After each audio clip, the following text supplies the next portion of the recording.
Hello students. हम लोग वैज्ञानिक प्रबंध के बारे में पढ़ रहे थे। उसके तहत हम लोगों ने वैज्ञानिक प्रबंध का अर्थ, उसका विकास, उसकी परिभाषाएं, उसकी मान्यताएं, उसकी विशेषताएं, उसके उद्देश्य, उसके क्या लाभ हैं और उसकी क्या आलोचना है, इसके बारे में हम पढ़ चुके हैं। आज हम पढ़ेंगे टेलर का वैज्ञानिक प्रबंध के सिद्धांत के विकास में क्या योगदान है। तो वैज्ञानिक प्रबंध और टेलर जो हैं, F.W. टेलर, फ्रेडरिक विंसो टेलर, ये एक दूसरे के पर्याय है। यानी वैज्ञानिक प्रबंध कहेंगे तो टेलर का नाम स्वतः ही आएगा।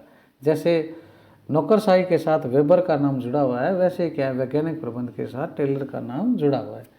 क्योंकि समस्त विसंगतियों और आलोचनाओं के बाद भी यह सत्य है कि प्रबंध के क्षेत्र को, मैनेजमेंट के क्षेत्र को वैज्ञानिक स्वरूप देने में टेलर की महत्वपूर्ण भूमिका रही है।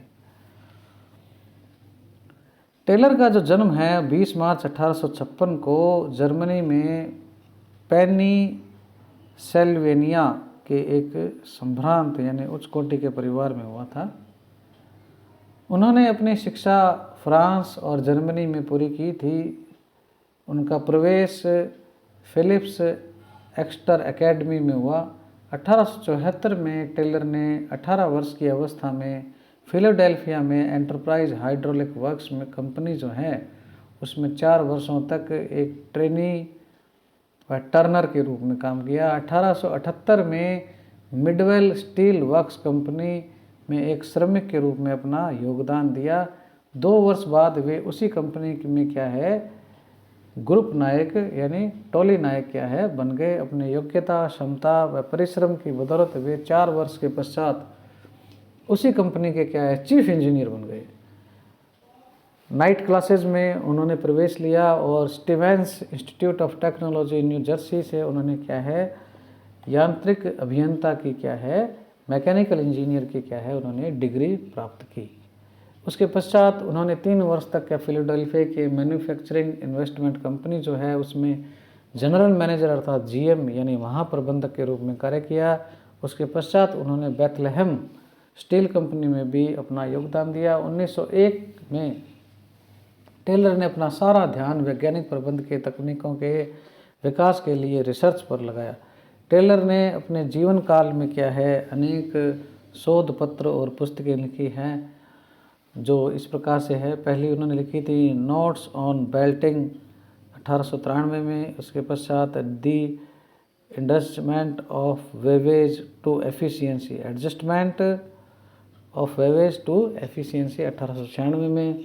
ए पीस रेट सिस्टम 1895 में। शॉप मैनेजमेंट 1903 में।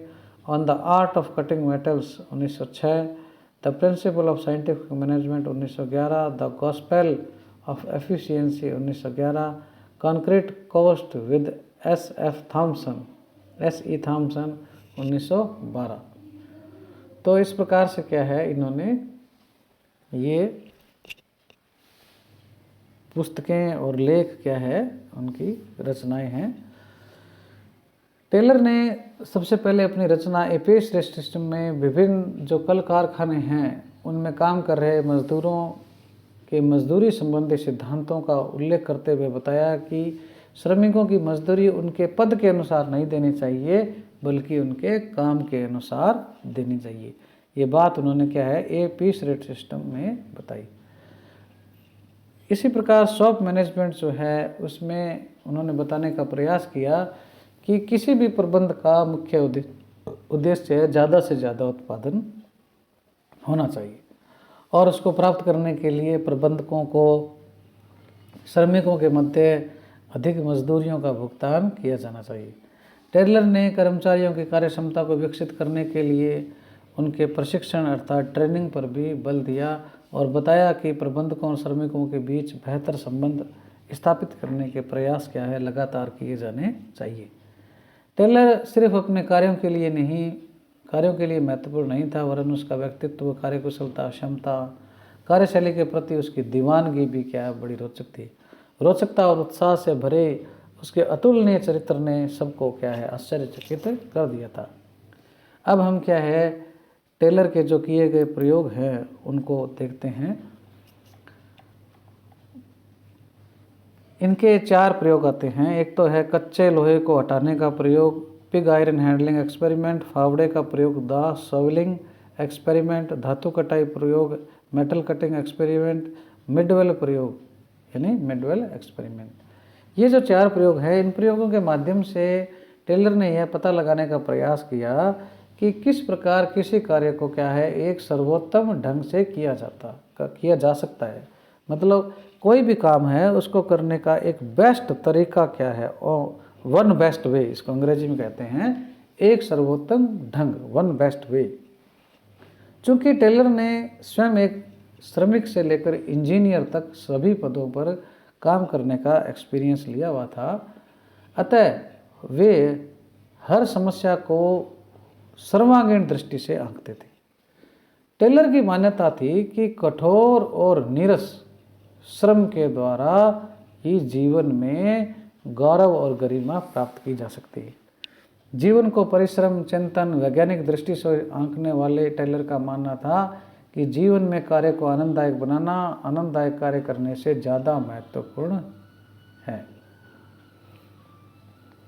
टेलर ने अपने वैज्ञानिक प्रबंध सिद्धांत में प्रबंध को विज्ञान बनाने, प्रबंध के सिद्धांतों की व्याख्या करने, मानसिक क्रांति की वकालत करने, फंक्शनल फॉरमैनशिप, इसको हम आगे और देखेंगे, और विशेषीकरण को बढ़ावा देने, प्रबंधकों के दायित्वों को स्पष्ट करने, मानकीकरण और नियोजन की शुरुआत करने पर बल दिया था। टेलर ने पीस रेट सिस्टम में मजदूरी के भुगतान के 3 आधार होने चाहिए ये बताया था।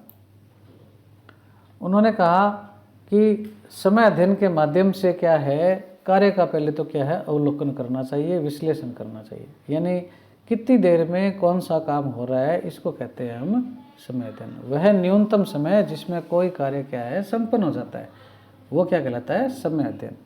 तो समय अध्ययन के माध्यम से क्या है काम का अवलोकन करना चाहिए, विश्लेषण करना चाहिए, फिर उसके बाद में उसका क्या है पैमाना तय कर देना चाहिए, यानी ये काम इतने समय में हो जाएगा, ये एक पैमाना हो गया। अब काम जो है उसके लिए क्या है दरें क्या है निश्चित कर देनी चाहिए, यानी उन्होंने क्या डिफरेंशियल रेट बताया था, इसको क्या है डिफरेंशियल रेट सिस्टम कहते हैं। उसमें ये है कि काम जो है इस पैमाने तक करेगा तो उसको इतनी मजदूरी मिलेगी, और इससे ज़्यादा करेगा तो उसको ये मजदूरी मिलेगी, और ज़्यादा करेगा तो ये मजदूरी मिलेगी। तो क्या है अलग अलग क्या है रेट तय कर दिए गए, इसको कहते हैं विभेदात्मक दर प्रणाली।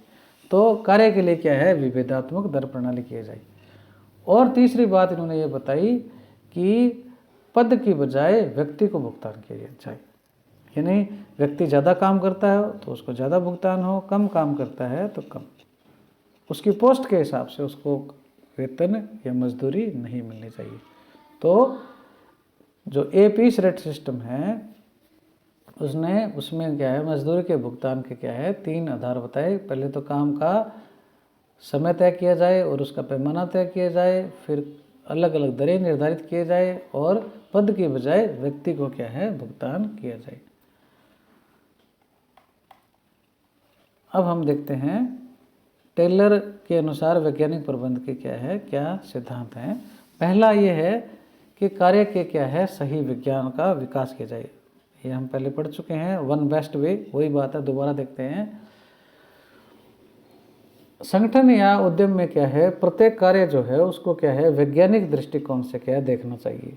प्रत्येक इकाई यानी यूनिट जो है संगठन की, श्रमिक जो है उसका काम, उसकी जिम्मेदारी, उसकी पद्धति, उसका समय, उसकी गति और कर्मचारियों का चयन, उसका पद स्थापन, ये सारी चीज़ें जो हैं उनका क्या है वैज्ञानिक तरीके से क्या है विश्लेषण करना चाहिए। ये सारी चीज़ें जो हैं वो संगठन की कुशलता और मितव्ययता जो है उसको क्या है बढ़ाएगी। कहने का अर्थ ये है कि कार्य के सही विज्ञान का विकास का मतलब ये है कि कोई काम जो है उसको करने का सबसे बढ़िया सर्वोत्तम तरीका क्या हो सकता है उसको खोजा जाए, जिससे क्या है उत्पादन की जो लागत है वो कम होगी और समय जो है वो बचेगा और उससे क्या है उत्पादन ज़्यादा होगा। यानी कार्य करने के सही तरीके का विकास या सही विज्ञान का विकास किया जाना चाहिए। पहला काम तो ये कि काम करने का सही तरीका खोजो। दूसरा ये कहता है कि श्रमिक जो हैं उनका वैज्ञानिक चयन होना चाहिए और उनका फिर क्या उत्तरोत्तर विकास होना चाहिए। क्या मतलब इस बात का कि हर आदमी की एफिशिएंसी क्षमता अलग अलग होती है, तो पहले तो ऐसे तरीके विकसित किए जाए जिससे क्या है श्रमिक जो है उसको क्या है ढंग से क्या है हम चयन कर सकें। और काम का तो हमने विज्ञान विकसित कर ही लिया, उसके बाद में श्रमिक को भी क्या है वैज्ञानिक तरीके से क्या है हम उसका चयन करें कि ये आदमी इस काम के लिए परफेक्ट है। अब उस काम को क्या है उस व्यक्ति को करने के देने के पश्चात उसी को इसमें क्या है ज़्यादा से ज़्यादा करवाया जाए और उसकी क्या है उसकी ट्रेनिंग दी जाए और उसको क्या है इम्प्रूवमेंट करवाया जाए ज़्यादा से ज़्यादा। तो उसमें क्या है वो धीरे धीरे क्या है उत्तरोत्तर विकास करते हुए क्या है वो क्या है उसमें दक्ष हो जाएगा। तीसरा है कार्य के विज्ञान तथा वैज्ञानिक रूप से चयनित प्रशिक्षित व्यक्तियों को क्या है साथ में लाना। यानी जो दूरियां हैं वैज्ञानिक प्रबंध में मजदूरों और मैनेजर के बीच में क्या है उनको क्या है साथ में लाना, और इसके लिए क्या है प्रॉपर ट्रेनिंग दी जाए और इससे क्या होगा एक सहयोग की भावना क्या है विकसित होगी। अगला है श्रमिकों और प्रबंधकों के कार्य और उत्तरदायित्वों में क्या है विभाजन करना। यानी पहले क्या था कि परंपरागत प्रबंध में क्या है काम की सारी जिम्मेदारी क्या है श्रमिकों के ऊपर लाद दी जाती थी और प्रबंधक जो है मैनेजर जो हैं वो कम से कम काम करते थे और ज़्यादा वेतन प्राप्त करते थे।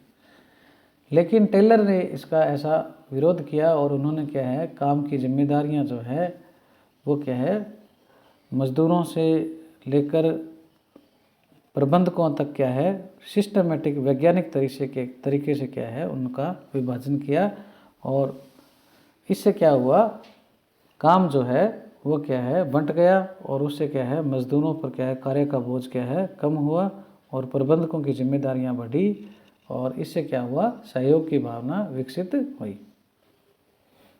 तो ये क्या है वैज्ञानिक प्रबंध के 4 सिद्धांत माने जाते हैं।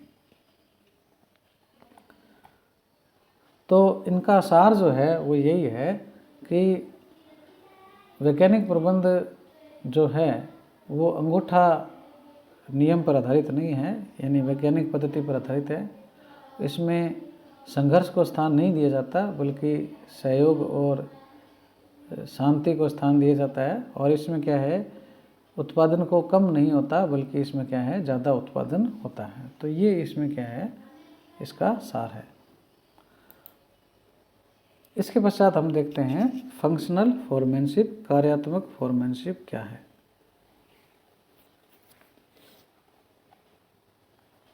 टेलर ने क्या है सेना में या कोई एक रेखीय प्रणाली जो है उसमें जो एक आदेश की एकता का जो सिद्धांत है उसका क्या है उन्होंने क्या है विरोध किया है।